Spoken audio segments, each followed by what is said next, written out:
കഴുകി വൃത്തിയാക്കി വെച്ച 1/2 കിലോ ചിക്കനിലേക്ക് ഇഞ്ചി വെളുത്തുള്ളിയും പച്ചമുളകും ചെറിയുള്ളിയും മല്ലിയിലയും കറിവേപ്പിലയും ഒന്ന് ചതച്ച് ചേർത്ത് കൊടുക്കുക. കൂടെ തന്നെ കുറച്ച് വലിയ ജീരകവും മല്ലിപ്പൊടിയും മുളക് പൊടിയും ഗരം മസാലപ്പൊടിയും 1 ടീസ്പൂൺ നാരങ്ങയും ചേർത്ത് നല്ലപോലെ തേച്ച് പിടിപ്പിച്ച് മാറ്റി വെക്കുക.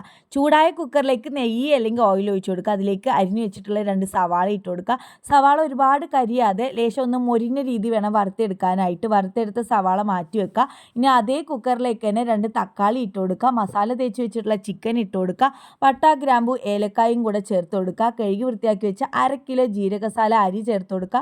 1 കപ്പ് അരിക്ക് 1.5 കപ്പ് വെള്ളം എന്ന രീതിയിൽ വേണം കേട്ടോ ഒഴിച്ചു കൊടുക്കാനായി. അകത്തിനുള്ള ഉപ്പും കൂടെ ചേർത്ത് നല്ലപോലെ ഇളക്കി കൊടുക്കുക. കുറച്ച് ബേ ലീഫും വറുത്ത് വെച്ചിട്ടുള്ള സവാളയും കൂടെ ഇട്ട് കൊടുത്തിട്ട് കുക്കർ അടച്ച് വേവിച്ചെടുക്കുക. കുക്കർ അടയ്ക്കുമ്പോൾ ഒരു സ്പൂണും കൂടെ ഇട്ട് കൊടുക്കുക കേട്ടോ, തിളച്ച് പുറത്ത് വരാതിരിക്കാനായിട്ട്. ഒരു 2 വിസിലടുപ്പിച്ചെടുത്ത് കഴിഞ്ഞാൽ അടിപൊളി ബിരിയാണി റെഡി കേട്ടോ. ഇനിയിപ്പോൾ പെട്ടെന്ന് ഗസ്റ്റ് ഒക്കെ വരികയാണെന്നുണ്ടെങ്കിൽ ഒരു ടെൻഷനും വേണ്ട, എളുപ്പം ഉണ്ടാക്കാൻ പറ്റുന്നതാണ്. അപ്പോൾ ട്രൈ ചെയ്ത് നോക്കാം.